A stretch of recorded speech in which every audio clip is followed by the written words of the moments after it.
Radio Husband Diaries, Secrets Untold. Stories unfold, both tender and bold. This month, I spent $180 on a woman's fancy scented candles, and you know what? She burned them all during her cat's meditation sessions. Is this normal? Have you also paid for your wife's cat to have a personal meditation retreat? But let me tell you, that's not even the wildest part of my story. My name is Michael. I'm 45, living in Los Angeles, and I've been married for nearly 10 years.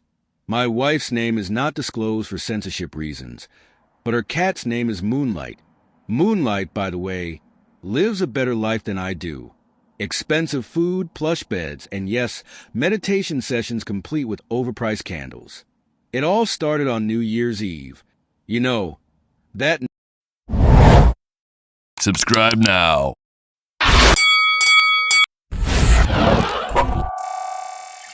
night when couples are supposed to toast champagne under fireworks and share a kiss at midnight. I had planned everything: a home-cooked steak dinner, sparkling wine, and a little playlist with all our favorite songs. But around noon, my wife casually mentioned she wouldn't be home that night. The girls are having a countdown party, she said, barely glancing up from her phone. No boys allowed. Something about the way she said it didn't sit right with me. Maybe it was her avoidance of eye contact, or the fact that she'd been spending an unusual amount of time glued to her phone the past few weeks. But hey, we trust our partners, right? Or at least we're supposed to. I spent most of the evening trying to enjoy myself. I watched some TV, played with Moonlight, who seemed utterly uninterested in my presence, and had a glass or two of wine. But around 9 p.m., something caught my eye. A folded receipt had slipped out of her purse, sitting innocently on the edge of the kitchen counter. It was from a luxury rooftop hotel downtown. A ticket for two, for tonight. My stomach turned. I tried to convince myself it was nothing. Maybe she had bought it as a gift for someone. Maybe it was a misunderstanding. But the pit in my stomach told me otherwise. I grabbed my coat and my car keys. If I was wrong, I'd apologize. If I was right, well, I didn't want to think about it. The drive downtown was a blur. Traffic was heavy because of the New Year's celebrations, and every song on the radio felt like it was mocking me. By the time I pulled into the hotel parking garage, my hands were shaking. The lobby was packed with well-dressed people. Sparkling dresses, sharp suits, and the smell of expensive cologne filled the air. I felt out of place in my casual sweater and jeans, but I pushed forward. The rooftop entrance was guarded by two bouncers. "Ticket," one of them said. I hesitated, then did the first thing that came to mind. I pulled out my phone and pretended to scroll through emails. "My wife's inside already," I said. "She has the tickets. I'm just meeting her." The bouncer exchanged a look with his colleague, but eventually let me through. The rooftop was breathtaking. Twinkling string lights hung above, and the city skyline stretched out in every direction. Couples clinked champagne glasses while laughter and music filled the air. But I wasn't there to enjoy the view.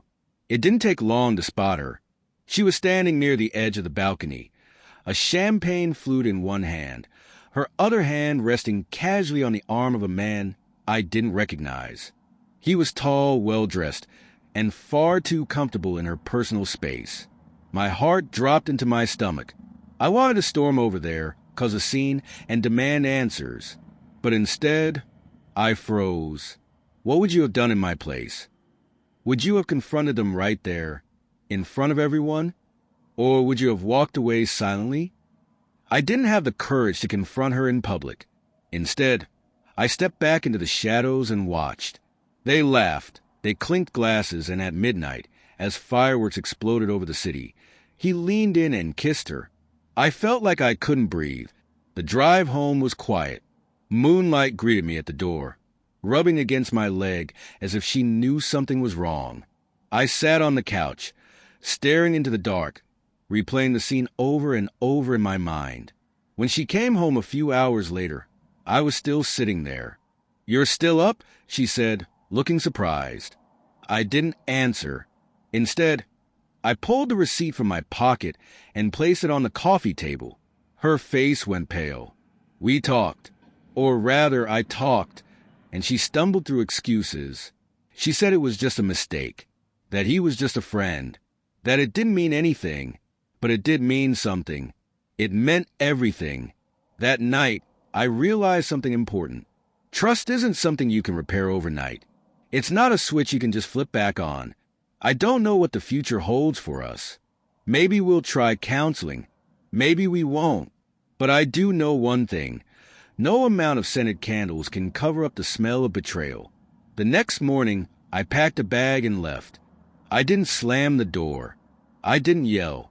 I just walked away. Moonlight watched me from the window as I drove off. Weeks later, I found myself reflecting on everything. Could I have done something differently? Was there a moment I missed? Trust is fragile, and sometimes, even love isn't enough to hold it together. So tell me, have you ever had a New Year's Eve you'll never forget? Because I certainly have. And if you've made it this far, drop a comment. I'd love to hear your thoughts. And hey, if there were any mistakes in the story, forgive me. We all mess up sometimes, right? I want to share with you one more interesting story from my life. My best friend Chester, a manager with a $300,000 salary, is always hitting on my wife. How strange is it that some $300,000 inspires my wife? Would it inspire yours? It was a sunny Saturday afternoon when Chester suggested we all go on a picnic. He had just bought a brand new luxury SUV, and he couldn't wait to show it off. Let's get out of the city, he said. Fresh air, good food, great company. It's long overdue. My wife was excited.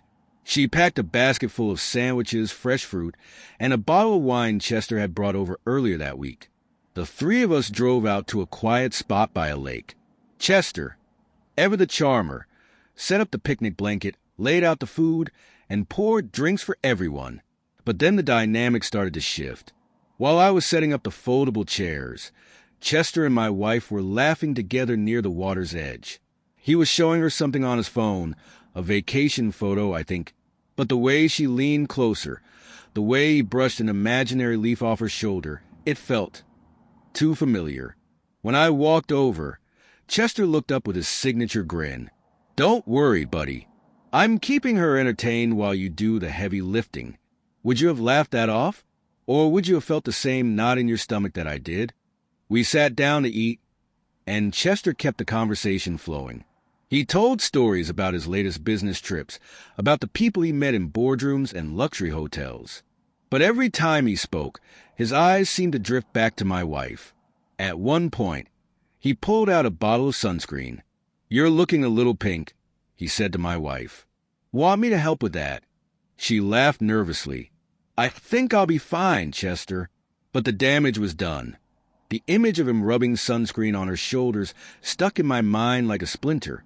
After lunch, my wife decided to take a walk along the lake. Chester, of course, offered to join her. Stay here, man. Relax. We'll be back soon, he said with a casual wave. At one point, he leaned down to whisper something in her ear, and she laughed, a little too loudly. When they came back, my wife looked flushed, and Chester was smiling like he'd just won something. The ride home was quiet. My wife stared out the window, and Chester kept glancing at her in the rearview mirror. When we got home, Chester gave her an extra-long hug goodbye. Always a pleasure, he said softly. That night, I asked her about it. Did anything happen on that walk? I asked. She frowned.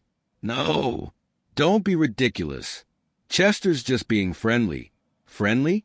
Is that what we call it now? I couldn't sleep that night. Every little moment replayed in my mind.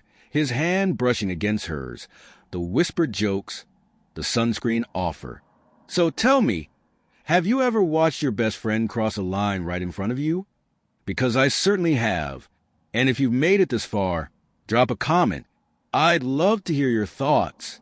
And hey, if there were any mistakes in the story, forgive me. We all mess up sometimes, right?